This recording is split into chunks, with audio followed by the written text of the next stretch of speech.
or for that matter, who will say that Lord Krishna is not a great exponent, great scholar of Hinduism? And this is not only Hinduism.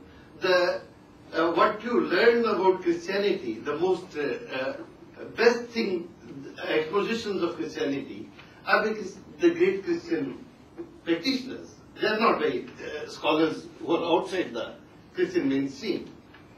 The best you can learn about Islam, the most revealing things that you can learn about Islam, are from practicing, from the writings of the practicing Islamic scholars, those who think of themselves as carriers of traditions of Islam.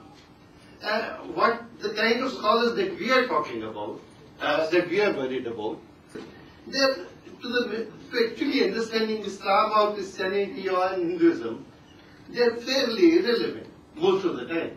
One really learns nothing by reading these kind of scholars about either Hinduism or Islam or Christianity.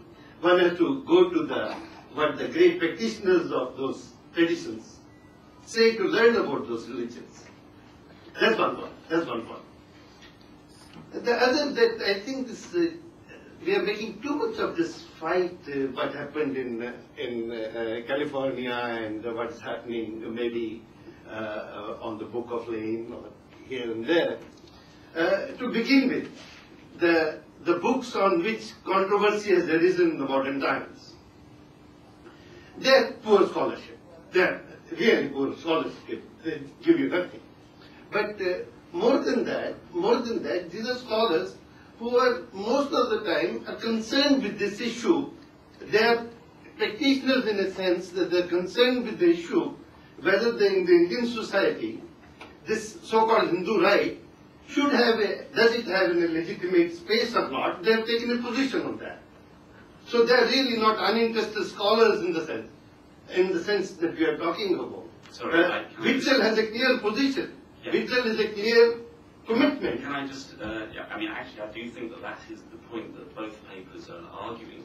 Okay, let me make one more comment and then I'll close. But I want to say that Witzel or whatever other scholars, they have a committed position whether on the issue, whether in the current Indian space, the so-called what they define as Hindu right, does it have legitimate space or not? So they're not scholars in the sense that you are talking about.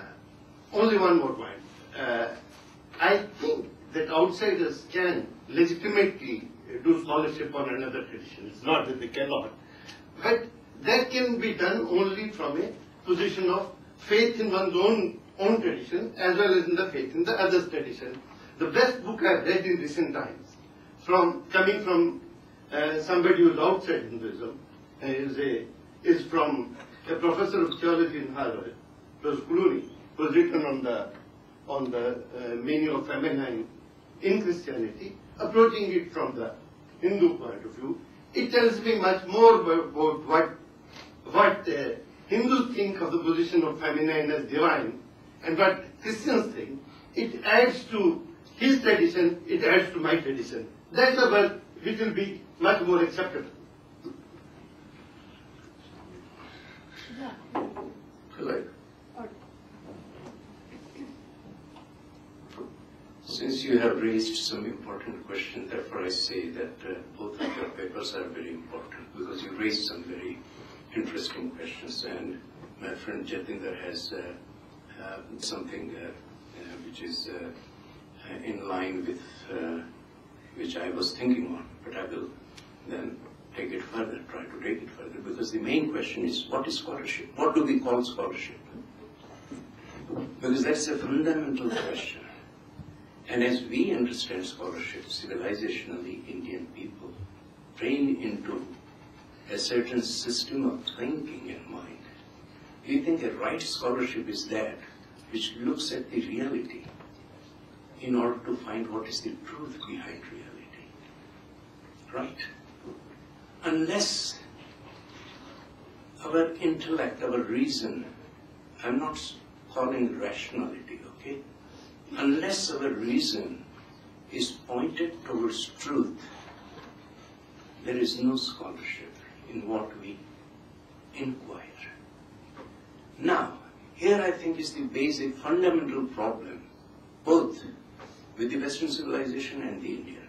I'm not using, I would say yes, Hindu tradition, yes, Sanatana Dharma, Vedic Dharma, Vedanta, etc., etc. We all who claim to be in the tradition of Hinduism are the core of the, say, the ancient Indian civilization. Because here, yes, we started with reason. Therefore we put Tilak here, because we worship reason. But what happened? That we put reason aside and just dwelt into the area of faith. This very word, this faith-based organized, is such a misnomer. Because I think our tradition has been that we exhaust our reason. And those who do not exhaust their reason, their faith is a fake faith. It's a blind faith.